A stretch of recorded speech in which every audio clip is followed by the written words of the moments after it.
Halo sobat nih, gas lagi nih si jawabannya. Tapi sebelumnya ya kita bacakan dulu nih yang udah yang ngirimin kopi sama beras bulog. Waduh. Halo, kembali lagi sama pemilik aslinya nih. Tapi sekarang jadi admin bacain donasi dulu ya. Ada dari kaum rebahan nih. Lalu ada dari Magdo. Semangat kontennya bang. Wih. Selanjutnya super thanks dari Hafiz. Terima kasih. Ya terima kasih kembali buat semuanya ya. Hihi. Ya, terima kasih yang udah ngasih nih kopi beras bulognya. Beras yang mahal terus, akhirnya ada yang ngirim juga. Aduh, mantap sekali. Siapa tahu yang lain juga mau ngasih ya. Monggo silakan lur cek di deskripsi. Asik. Dah yuk, langsung aja gaskeun. Mereview sedikit dari part sebelumnya, kini pasukan Quanrong setelah mereka berhasil menembus barrier pertahanan kota Feng. Mereka tidak langsung maju menyerang, mereka memutuskan untuk kembali ke tenda utama pasukan Quanrong. Karena di sini Marshal Toba dirinya curiga dengan trik-trik aneh yang telah disiapkan oleh Zaufan. Ya, Marshal Toba dirinya berhati-hati menghadapi Zaufan setelah dirinya mendapatkan informasi dari Kaisar tentang betapa menggilanya Zaufan dengan trik-trik anehnya. Di mana kini ketika Marshal Toba telah kembali ke tenda utama, dirinya sangat murka mendapatkan putri kecilnya harus menjadi bahan permainan dari salah satu tetua besar milik Kekaisaran Quanrong yang berasal dari sekte penjinak Beast. Namun sayangnya di sini Marshal Toba dirinya tidak dapat berbuat apapun ketika dirinya harus melihat putri kecilnya dipermainkan seperti itu. Dan melihat Marshal datang meminta bantuan kepada mereka untuk dapat menghancurkan arah yang ada di kota Feng, membuat Master Tetua Shi ia berujar, "Oi Marshal Toba, kami bertiga ini bukanlah pasukan garis depanmu."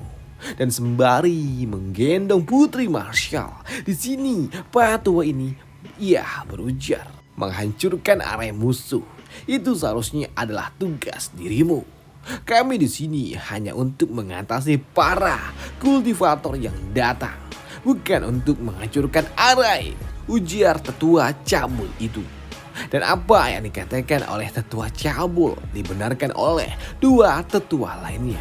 Bahkan mereka tidak bereaksi apapun setelah permintaan Marshal Toba untuk dapat membantunya menghancurkan area pertahanan kota.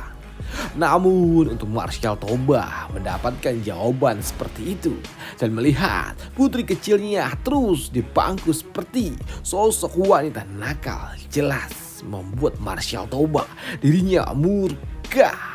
Namun dirinya juga tidak dapat berbuat apapun.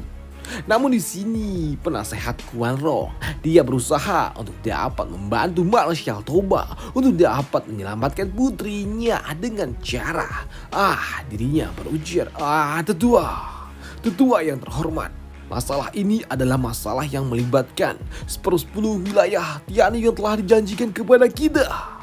Sebuah wilayah yang kaya akan tambang roh, dan itu adalah wilayah yang sangat penting bagi sekte penjinak Beast. Jika areanya tidak dapat dihancurkan, maka serangan dari Marshal tidak akan dapat membuahkan hasil.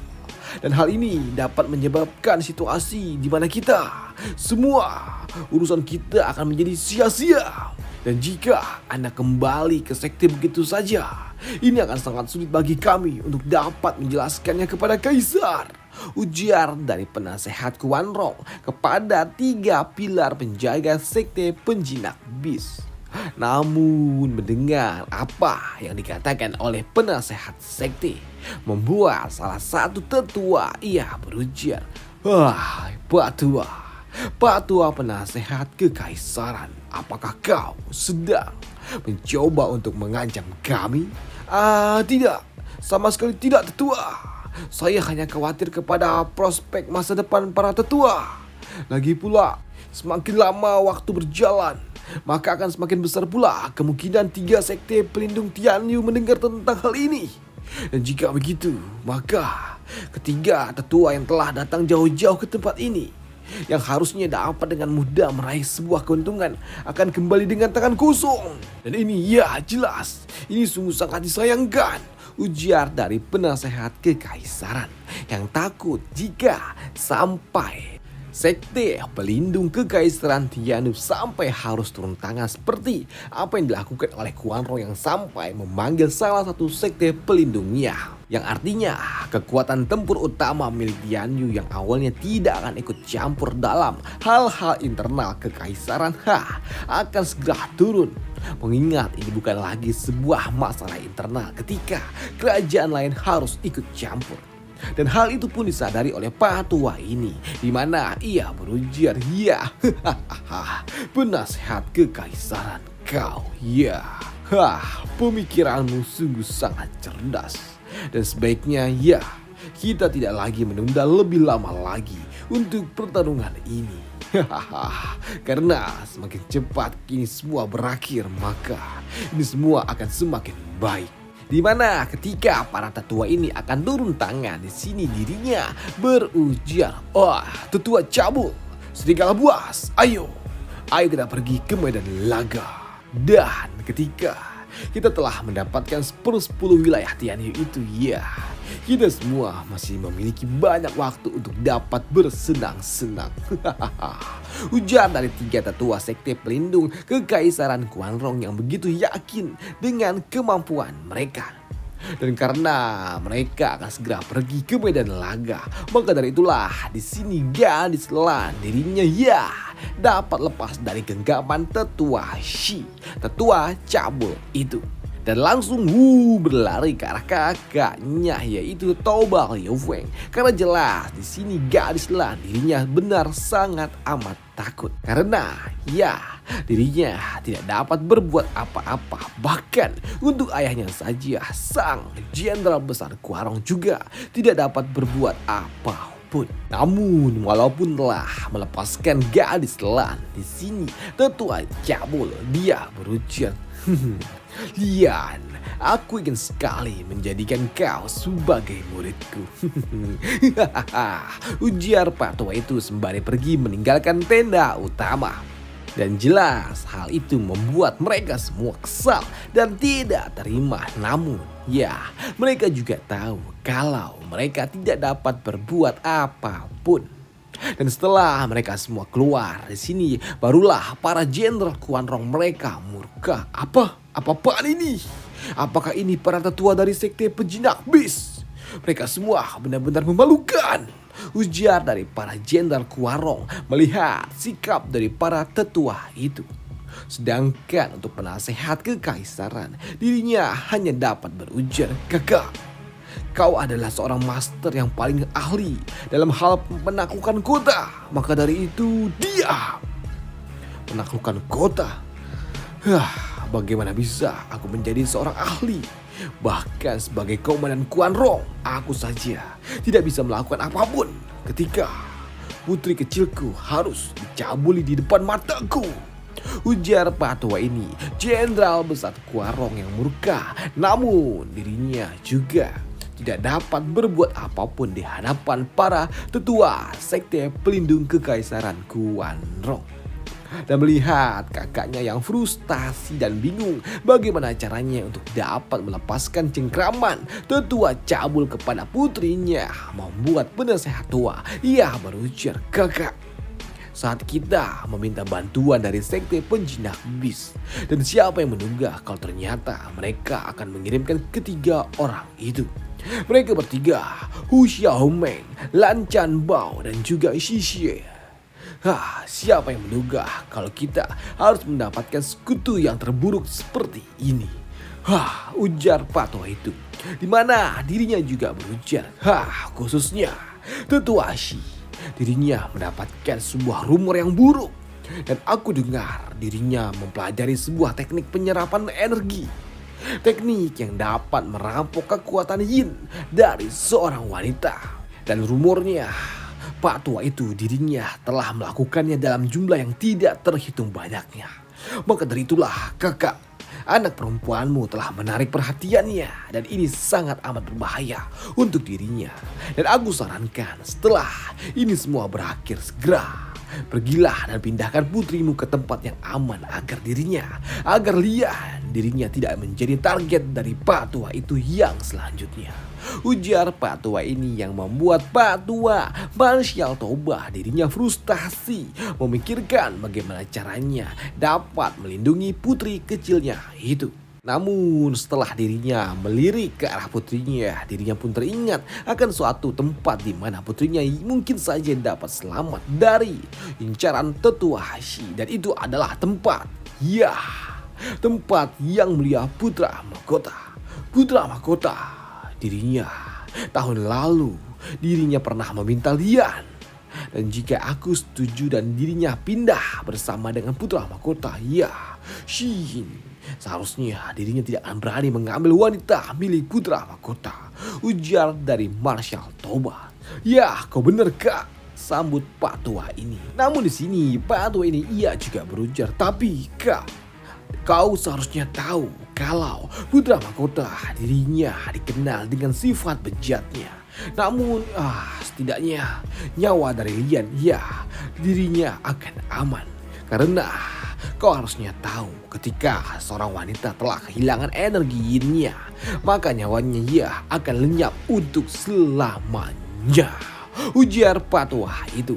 Sedangkan di sisi lainnya, beberapa saat kemudian, kini di hadapan gerbang kota Feng saat ini, para tetua Quanrong akhirnya mereka pun tiba di hadapan kota Feng, di mana salah seorang tetua berujar, "Hei, apakah ini arah yang menyulitkan Tobah Tiashan?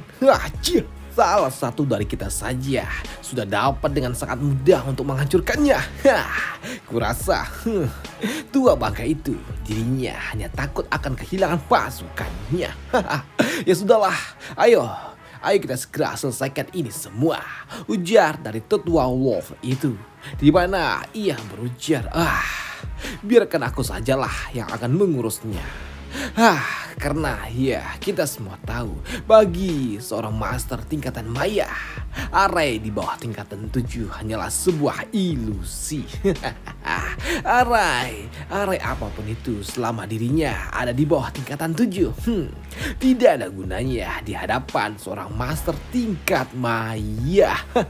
Dan aku bertaruh, ini pasti hanyalah arai tingkat 6. Ujar dari tetua Wolf, sekaligus mengkonfirmasi kalau 3 orang master tua ini adalah master yang ada di ranah maya. Namun di sela-sela tetua Wolf akan turun tangan, di sini dirinya mendengar ada seseorang yang berujar, "Woi, apa yang kau lakukan? Apakah kau dikirim oleh Marshal Tobah untuk menghancurkan arainya?" Itu tidak akan berhasil. Arah ini ini sangatlah aneh. Hanya dengan kekuatan yang brutal saja yang dapat menghancurkannya. Ujar dari seorang ahli arai milik Tian Yu itu. Dan apa yang dikatakannya oleh para kroco-kroco ini kepada para master Quanrong itu dipantau oleh mereka, yaitu Zhao Fan dan juga 3 patriark tua lainnya. Di mana patriark Mensin Yanho dia berujar, "Hei, siapa 3 orang tua itu? Mereka memiliki kultivasi yang sangat tinggi. Dan kenapa kita tidak dapat menyadari kedatangan mereka?" Sedangkan untuk Zhao Fan dirinya yang telah tahu siapa yang datang, karena di sini Zhao Fan dirinya sepertinya dapat merasakannya, dan itu membuatnya berujar, sepertinya para ahli milik musuh mereka telah datang. Sedangkan di sisi lain, di sisi para kroco-kroco ini, mereka tidak tahu dengan siapa mereka sedang berbicara. Dan itu juga membuat mereka dapat berbicara seenak jidat.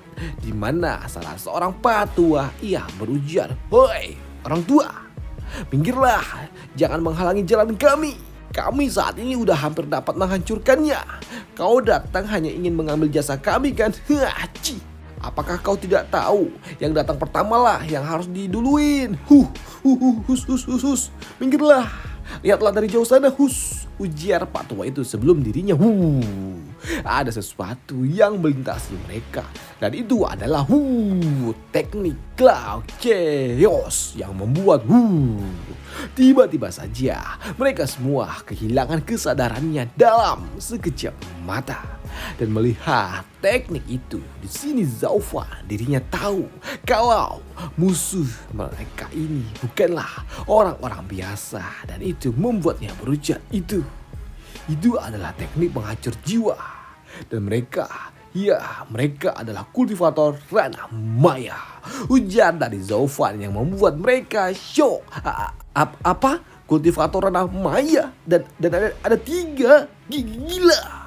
Dan tahu kalau ini sangat amat berbahaya menghadapi 3 orang master ranah maya, sedangkan dirinya hanya ada di ranah tier Xuan. Jelas perbedaan kultivasi mereka sangat amat jauh, dan itu membuat Zaufan dia berujar, "Nenek Chu, cepat pergi dan panggillah Tetua Li dan juga Tetua Qiu serta Tetua Xiu.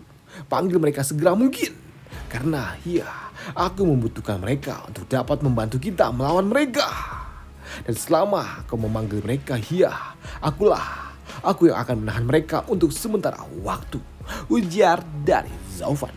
Namun mendengar apa yang dikatakan oleh Zaufan membuat Nenek Chu berujar, "Pelayan Zhao, apakah kita tidak bisa menahan mereka sebentar dengan semua area-area ini? Dan kenapa kau harus menghadapi mereka sendirian?" ujar dari Nenek Chu sebelum tekanan yang sangat amat kuat datang secara tiba-tiba dapat mengejutkan mereka semua. Melihat 500 area tingkat 5 dan 6 hancur dalam sekejap mata.